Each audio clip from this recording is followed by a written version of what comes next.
Considering the fact that young people are considered as part of the vulnerable groups who are increasingly being impacted by climate change and can also become key agents in the fight against climate change, global bodies and policies including the UNFCCC and the SDGs, alongside the African Union Agenda 2063 and national climate change policies in various African countries, collectively recognize and support the imperative need for youth engagement in tackling climate change. They recognize the importance of youth participation in local, national, and international levels of climate policy formulation, implementation, and evaluation.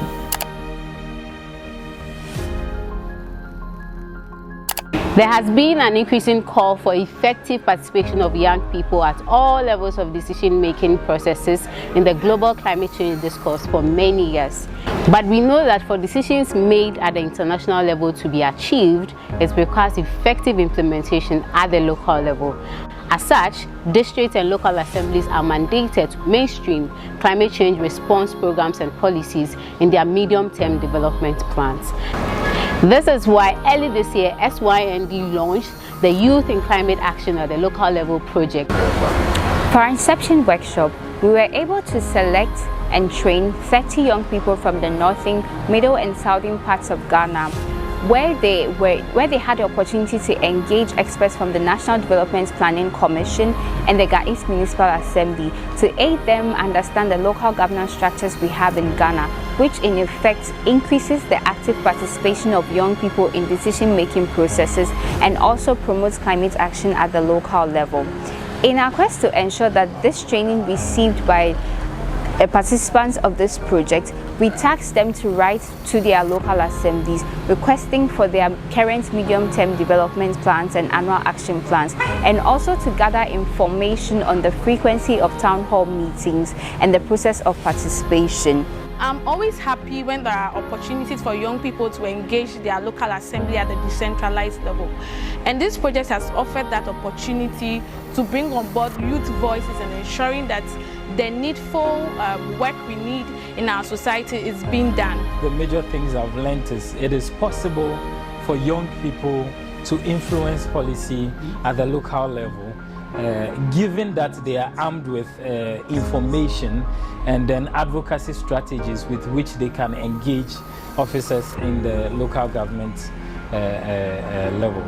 This particular project has been a very helpful one. It has given me the chance to contribute effectively to decision making. It has exposed me to the different structures in my community and how decisions are made. I was able to understand the structures in the local assembly. I was also able to know who we should address letters to get our request heard. So I've had the opportunity to engage with my district chief executive, where I was able to have a one-on-one interaction with him, where he took me through what goes into it and then how I can be involved. I was also able to get my medium-term development plan and annual action plan for my assembly. And as a young person, I was very happy to be able to achieve that.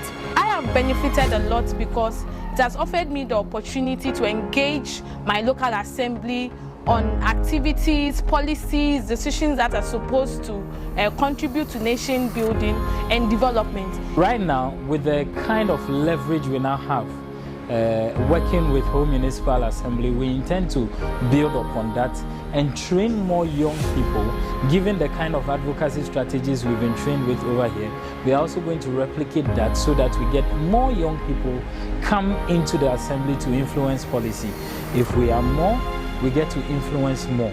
And I think the best way to do that is if we go out from here and train our colleagues. It's said that charity begins at home, and as such, my community development starts with my input. I encourage all young people out there to do the same. This is a very good opportunity for you to take part in decision making in your community. So the encouragement is take advantage of the door of opportunities that are available with the engagement that has been given us through the Local Governance Act, and take advantage of it. We have done it in Home Municipality. Through this training, We have also heard that other colleagues do it in other municipalities and districts. It is possible. We have also developed a policy paper on how local assemblies can effectively engage young people, and also a guide for young people on best practices on how to engage their local assemblies.